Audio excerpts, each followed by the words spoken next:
Hello' guys, কি খবৰ? যোৱাটো ভিডিঅ'ত যিহেতু কৈছিলোঁ আমি মা বৈষ্ণৱদেৱী মন্দিৰলৈ যাত্ৰা কৰি আছোঁ। যোৱাটো ভিডিঅ'ত আমি কাটৰালৈকে অহা দেখাইছিলোঁ। এই আমাৰ কাটৰাৰ হোটেল সন্মুখতে ত্ৰিকুটা পৰ্বত, য'ত মা বৈষ্ণৱদেৱী মন্দিৰ আছে। মাক দৰ্শন কৰিবলৈ সেই পৰ্বতেৰে আজি যাত্ৰা কৰিম। ওপৰলৈ যোৱাটো যিহেতু আমি হেলিকপ্টাৰেৰে যাম, সেইবাবে এই গাড়ীৰে আমাক হেলিপেড ষ্টেচনলৈ লৈ গৈ আছে। ৰাস্তাতে মাৰ বাবে অলপমান শৰাই বস্তু কিনি লোৱা হ'ল।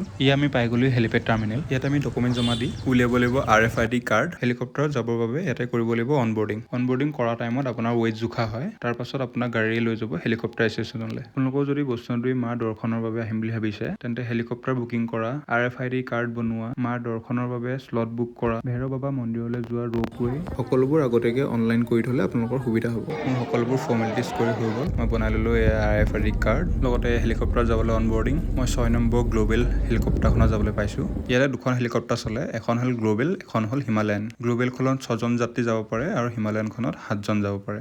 আমি আহি পাই গ'লো হেলিপেড ষ্টেচনৰ গেটৰ পৰা। যিহেতু ভিডিঅ' কৰিবলৈ দিয়া নহয়, সেইবাবে আপোনালোকক সকলোবোৰ বস্তু মই দেখাব নোৱাৰিম। হেলিকপ্টাৰত উঠাৰ আগে তেওঁলোকে মোবাইল কেমেৰা সকলোবোৰ বেগত ভৰাই লৈ লয় আৰু ইটো পাৰত নামোতেহে তেওঁলোকে ঘূৰাই দিয়ে। আমি ভিতৰলৈ সোমাই আহিলোঁ। তাত গৈ পাই আমি বেছি দেৰি ৰ'বলগীয়া নহ'ল।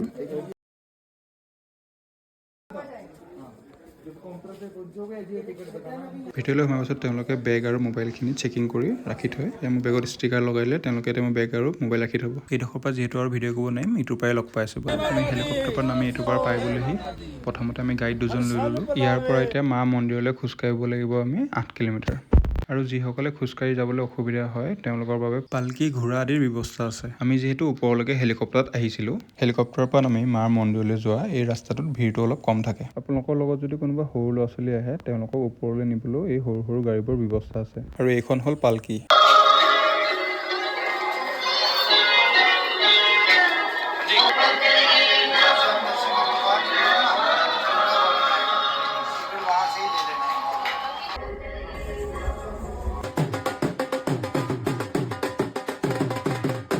এইটোৱে ৰাস্তা, যিটো ৰাস্তাইদি মাৰ মন্দিৰলৈ যাত্ৰীসকল খোজকাঢ়ি আহে। এতিয়া জেগাই জেগাই এম্বুলেন্সৰ ব্যৱস্থা আছে, যাতে যাত্ৰীসকলৰ কিবা অসুবিধা হ'লে তেওঁলোকে সহায় কৰিব পাৰে।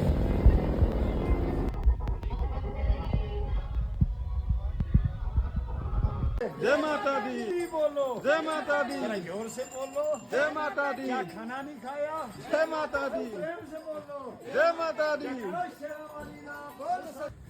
এইদৰে আমি মাৰ নাম লৈ লৈ খোজকাঢ়ি আহি আছিলোঁ। আৰু অলপ দূৰ খোজকাঢ়ি অহাৰ পাছত আমি পালোহি এটা মজা ভিউ পইণ্ট।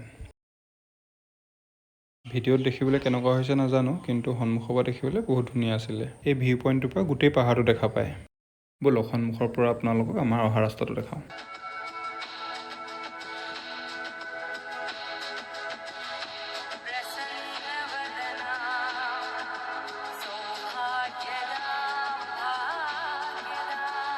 আমি এই তলৰ ৰাস্তাটোৱেদি আহিছিলোঁ আৰু এই ওপৰৰ ৰাস্তাটোৱেদি যাব লাগিব। ওপৰৰ ৰাস্তাটো শেষত সেয়া মা মন্দিৰ। আহি আমি মা মন্দিৰৰ ওচৰ পাইছোঁহি আৰু বেছি দূৰ নাই। ইয়াৰে কৰ্তৃপক্ষসকলে মাক দৰ্শন কৰিবলৈ অহা ভক্তসকলৰ বাবে ৰাস্তাত খোৱা পানীৰ ব্যৱস্থা, জিৰণি লোৱাৰ ব্যৱস্থা, সকলোবোৰ সুব্যৱস্থা আছে। মা মন্দিৰ পোৱাৰ আগে আগে এখন বজাৰ পোৱা যায়। এই বজাৰখনতে মাক আগবঢ়াবলৈ শৰাই বস্তু আৰু লগতে প্ৰসাদৰ বস্তু পোৱা যায়। আৰু ইয়াৰ হোটেলবিলাকৰ খাদ্যবোৰত নহৰু আৰু পিঁয়াজ ব্যৱহাৰ কৰা নহয়। যাত্ৰীসকলৰ থাকিবৰ বাবে ডৰমিট্ৰিৰে হোটেল ব্যৱস্থাও আছে। আমি আহি পালোহি এতিয়া SDRM অফিচ। আৰু ইয়াৰ পৰা ল'ব লাগিব আমি লকাৰৰ পাছ। যিহেতু মাৰ দৰ্শনৰ আগতে আমি mobile, electronic device, purse, leather belt সকলোবোৰ আমি লকাৰত ভৰাই থৈ যাব লাগিব। লকাৰ ৰুমত বস্তু থোৱাৰ পাছৰ পৰা যিহেতু আপোনালোকক বাকীখন ভিডিঅ' দেখাব নোৱাৰিম, মাক দৰ্শন কৰি অহাৰ পাছত আমি যাম ভৈৰৱ বাবা মন্দিৰলৈ। তাৰ ভিডিঅ' সম্পূৰ্ণকৈ দেখাবলৈ আপোনালোকক চেষ্টা কৰিম। যিহেতু কোৱা হয়, মা বৈষ্ণৱদেৱীক দৰ্শন কৰাৰ পাছত ভৈৰৱ বাবা মন্দিৰ দৰ্শন কৰিলেহে ভক্তসকলৰ মনোবাঞ্ছা পূৰ্ণ হয়। এইফালে ওপৰেদি চিৰিৰে যাব লাগিব মা দৰ্শনলৈ, আৰু তলফালে আছে আমাৰ লকাৰ ৰুম। ইয়াৰ পৰা যিহেতু আৰু আগলৈ ভিডিঅ' কৰিব নোৱাৰোঁ, আপোনালোকক নেক্সট ভিডিঅ'ত লগ পাম। নেক্সট ভিডিঅ'ত আমি ভৈৰৱ বাবা মন্দিৰলৈ ৰোপৱেৰে যাত্ৰা কৰিম। আপোনালোকৰ যদি মা বৈষ্ণৱদেৱী মন্দিৰ দৰ্শন কৰিম বুলি ভাবি আছে, তাৰ বাবে যদি কিবা ইনফৰমেশ্যনৰ দৰকাৰ আছে, মোক DM কৰিব। মই নিশ্চয় যিমান পাৰোঁ সহায় কৰিম। থেংক ইউ ফৰ ৱাচিং।